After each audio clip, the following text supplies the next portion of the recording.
Ebda tweġiba sissa min-naħa tal-Partit Laburista għal mistoqsijiet li għamel l-erba' filgħaxija x-Shadow Minister għall-Familja u s-Solidarjetà Soċjali Clyde Pooley waqt il-programm Iswed fuq l-Abjad fuq Net Television. Waqt il-programm immexxi mill-Avukat Frank Psajla u li kellu bħala mistiedna lil Clyde Pooley u lill-kap ta' One News Manuel Mikallef, id-Deputat Nazzjonalista staqsa jekk hemm xi ħsieb li grupp ta' ħaddiema li jaħdmu mal-Kunsill Malti għall-Isport jingħataw transfer politiku mill-Gvern Laburista. Dawn huma differenti minn nies li daħħalnihom minn barra mill-gvern u tajnihom ġob u f'daqqa waħda tellajna l-ispiża tagħna b'tant miljuni li jiswew ħaq spiża ta' skola ġdida kull sena. Dawn nies li kienu pjegati mal-gvern u rritornaw lura mal-gvern. Manuel, issek inti qed tgħidli li ħad titrasferuhom. Għajdli, jekk qed tgħidli ħad titrasferuhom għajdili meta ħad titrasferuhom Manuel dawn se tagħmlu. Għal dan sissa ma natat l-ebda tweġiba min-naħa tal-Gvern Laburista.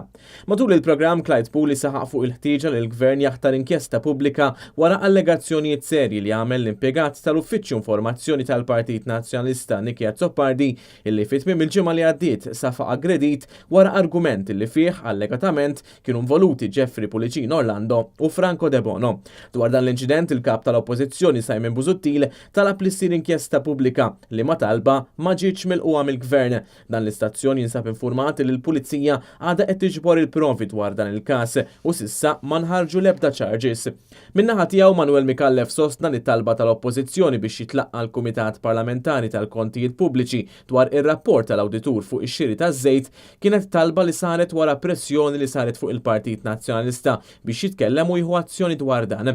Imma Clyde Pooley wieġeb illi fuq ix-xiri taż-żejt Gvern Nazzjonalista kien ħa azzjoni immedjata u ħalla l-awtoritajiet kompetenti biex jinvestigaw tant li tresqu persuni l-qorti brabta ma' dan il-każ. Matul il-programm ġiet diskussa wkoll is-Soċjetà Maltija bis-sem tat-teologu Fader René Camilleri u l-ġurnalista Peppi Azzopardi.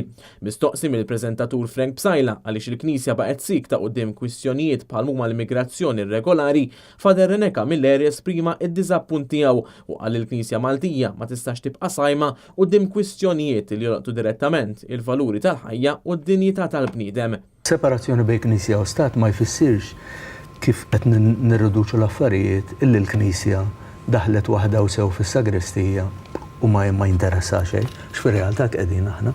Ġifieri l-Knisja hija sajma, hija sikta,